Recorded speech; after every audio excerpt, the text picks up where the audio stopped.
Okay.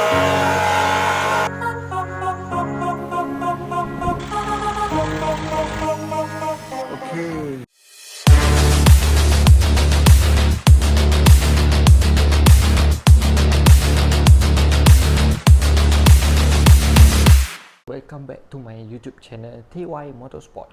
Okay, hari ini awal tahun 2026 So kita nak sambung balik projek-projek. Kalau korang perasan, ingat tak video yang sebelum ni kita ada buat projek Honda EG9. Honda EG9 tu progress tu dah siap dah complete dah, cuma kita tak ada bawa untuk rekod untuk running je lah. So hari ni kita nak tengok lah kereta tu selepas 3 bulan rasanya, sebabnya saya dah tak bawa kereta tu, terlampau busy buat shooting dan sebagainya. So hari ni kita nak tengok apa keadaan je. Let's go. Okay, kita sekarang ni dia kita nak tengok kereta ni, sebab kita bungkus hari tu, sebabnya tak ada masalah besar pun. Kita dah 3 bulan kita tak bawa kereta ni, sebabnya dia ada bateri je, asal ada bateri sahaja So kita buka sebab dah lama 3 bulan kita tak hidupkan dia. So kita nak tengok balik. Dah kita tengok hoi lama Sekejap, kita tarik daripada sana lah, senang. Tarik daripada sini senang. 3 bulan dah kita tak bawa dia. So kita comeback balik untuk tahun 2026 ni. Kita kasih dia jalan balik. Hari tu kita busy, tak sempat. Kereta dah siap dah tak ada apa dah. Kereta dah tak ada apa dah. Tinggal nampak kereta semua cun-cun je. Kita dah tak bawa, cuma nanti kita nak kena tukar tayar ni. Nak kena tukar tayar, sebab tayar ni dah lama dah ni.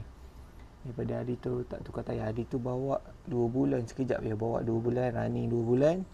Lepas tu terus parking terus 3 bulan. Daripada bulan 11 tahun lepas kita parking je kereta ni. So korang punya side, korang rasa tayar apa yang paling sesuai, dan rim ni korang rasa sesuai tak, ataupun nak tukar color ataupun nak tukar rim color lain. Sebab body color kuning, so rim korang rasa nak tukar color apa? Cuba korang komen dekat bawah color apa yang sesuai. So okay, tengok nampak kita dah tak ada apa dah, tinggal dah sikit-sikit je. Ni barang semua kita tak pasang je. Ni daun pisang ada je dekat tu kan. So tinggal kita nak hari tu ada ni bateri je kong. Bateri tak boleh start ni. So nanti kita pergi cari bateri. Lepas tu kita make over balik lah. Tak adalah make over sangat. So kita just nak tinggal tukar tayar saja. Tukar tayar. So tukar rim. Lepas tu dah settle. Kita jalan balik macam biasa. Sebelum ni kita busy sebabnya banyak kerja, banyak shooting. So lepas ni korang boleh tengok next episode untuk kereta Honda EG9 complete. Kita akan review full sampai habis, sampai dalam. Kita akan review dalam dia pun masih okey, tak ada masalah. Dalam semua okey, cun-cun punya. Kita running sebelum ni tak ada apa pun. Kereta dah sihat dah. Tak ada apa yang perlu yang besar-besar dah, tak banyak dah.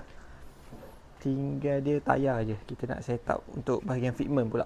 So korang cuba komen dekat bawah macam mana aku nak bagi fitment kereta ni bagi nampak ngam-ngam macam ni.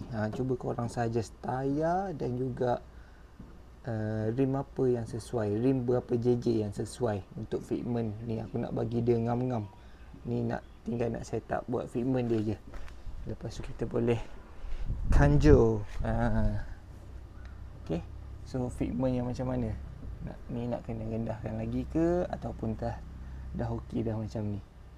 Nak kena rendahkan lagi, ataupun ni nak kena hantar kedai ni balik ni, nak kena naikkan sebab bumper dia jatuh. Baru ni terlanggar apa dah. So kita adjust balik ni. Tayar kita adjust balik. Lepas tu kita cat balik lah yang ni, sebabnya dah 3 bulan tak bawa kan.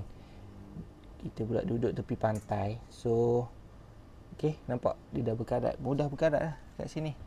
Kita nak pergi hantar ni, Lepas tu kita nak buat anti-rust dekat bahagian bawah ni. Korang recommend kedai mana yang boleh buat anti-rust dekat bawah ni, dan juga korang cuba komen rim apa yang sesuai untuk kereta ni, ataupun maintain je rim yang asal ni, ataupun kita tukar yang barulah. Lagi satu, tayar apa yang sesuai. So kita ingat nak pakai tayar full slick je, 44 terus. Sebab kita nak jalan dia bagi fitment tu bagi lawa, sebab kita bukan bawa daily kereta ni, kita bawa hanya untuk event dan track day saja. Okey. Kita nak bawa hujung minggu kereta weekend car saja. So korang cuba komen komen dekat bawah. So dalam semua dah tak ada apa, nanti kita review. Okey, kita tengok bahagian enjin pula. Bahagian enjin. Sekejap bahagian enjin dah lama dah tak buka. Kita tengok bahagian enjin. Dah lama dah tak buka kereta ni, sebabnya tak ada masa. Sekejap kita tengok. Enjin masih cun lagi. Enjin masih cun lagi. So standby kita untuk next content, project EG9. Project EG9 ni kita nak makeover macam mana lagi, nak bagi dia cantik-cantik lagi. So baru kita boleh meet and greet lah kat mana-mana, kalau jumpa kat bandar ke, hon. Okay, ciao untuk part 2. Okay, bye bye.